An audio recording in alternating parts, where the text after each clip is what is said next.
Hello, welcome to GP Podcast. You know that free AI assistant you use every day? It's about to take a commercial break. And here's where it gets really interesting. While one company is getting ready to sell your attention, its biggest rival just promised to stay ad-free forever. Now, this isn't just some coincidence.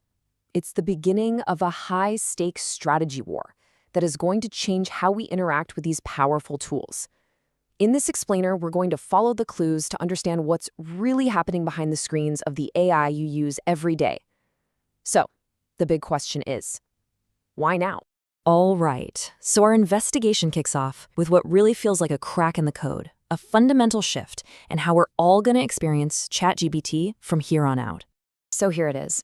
OpenAI has officially announced they're testing ads right inside the chat window for free tier users. They're promising the ads will be clearly marked and, they claim they won't influence the model's answers. But make no mistake, this is their first ever direct experiment with advertising inside the product itself. And that fundamentally changes the dynamic for a tool that millions of us rely on for everything from homework to debugging code. Now, the timing of this is what's really interesting. It's a classic 1-2 punch laid out perfectly right here. At the exact same time they announce the ad test, OpenAI rolls out its affordable $8 a month Go plan globally. The strategy seems pretty clear, doesn't it? First, create a problem with ads in the free version, then offer an immediate and pretty affordable escape route. But just as OpenAI made its move, its biggest rival played a very different card. And that turned this into a full-on gambit for user loyalty. And this just brilliantly illustrates the divide. Right as OpenAI announced its ad test, Google came out swinging, confirming that their AI, Gemini, will remain completely ad-free. This sends a really powerful message. Google isn't desperate. They can afford to play the long game, because unlike OpenAI, they don't need Gemini to make money directly. It can be subsidized just by making their core products, like search, even better. Okay, so if Google isn't using ads, what's their plan? This is where we uncover the hidden price of a free AI, and it might just be worth a lot more than any ad impression. Google's answer is a powerful, new beta feature they're calling personal intelligence.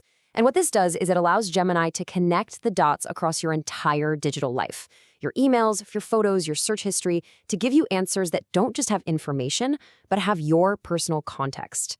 Let's look at Google's own example, because it makes it so clear. A user is at a tire shop and can't remember their tire size. The old way of doing AI would just be to search files. But with personal intelligence, Gemini looks at their photos, sees pictures of family road trips, and not only finds the tire size, but actually suggests all-weather tires. See, it's not just searching your data, it's interpreting your life. So there it is. That's the trade-off Google is offering. No ads. But in exchange, you give them permission to teach their AI the patterns of your life. And what they get is something far more valuable than ad revenue, a deep, holistic understanding of you, the user. But this strategic divide, it isn't just about business models. It's also rooted in an absolutely explosive feud at the very top of OpenAI, a battle that reveals everything about their original founding visions. So while this whole strategy war plays out, OpenAI is fighting another battle in court with its co-founder, Elon Musk. And believe me, it is getting personal. After Musk released some internal notes, OpenAI CEO Sam Altman fired right back, accusing Musk of not just manipulating the story, but of having proposed some truly bizarre plans, like using AI funds for a city on Mars.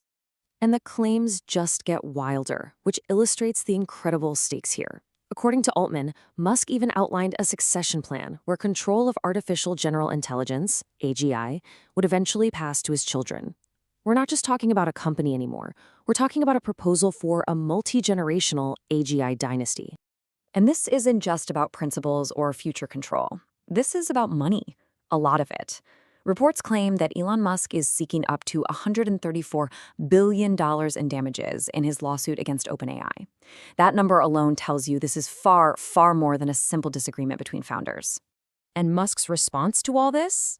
A simple, dramatic tweet promising the trial will blow our minds. This isn't just a lawsuit anymore. It's being framed as a public spectacle that's going to expose the secrets at the heart of the world's most important AI company. So while these two giants battle it out over your attention and your data, a third, quieter path is starting to emerge, giving you a completely different choice to make. Meet Confer, It was created by Moxie Marlinspike, who you might know as the co-founder of the ultra-secure messaging app Signal. Confer is an AI assistant built on just one principle: total privacy. It uses end-to-end encryption, which means your conversations are never stored, never accessed, and never ever monetized. Which brings us to the final verdict, laid out right here. You now face 3 very distinct choices, each with a different price. With ChatGPT, the price is your attention in exchange for free access. With Google Gemini, the price is your personal data for deep integration. And with Confer, the price is a subscription fee for total anonymity. The question is no longer just about which AI gives the best answers. It's about the kind of relationship you want to have with these increasingly essential tools, and what you're willing to pay for it. If you like the video, subscribe, leave a like, comment on what you liked most, and share the video. And this leaves us with one final provocative question to think about. In the coming age of AI, what currency will matter most? Your attention, your data, or your privacy? The choice is becoming clearer, and it's one we'll all have to make.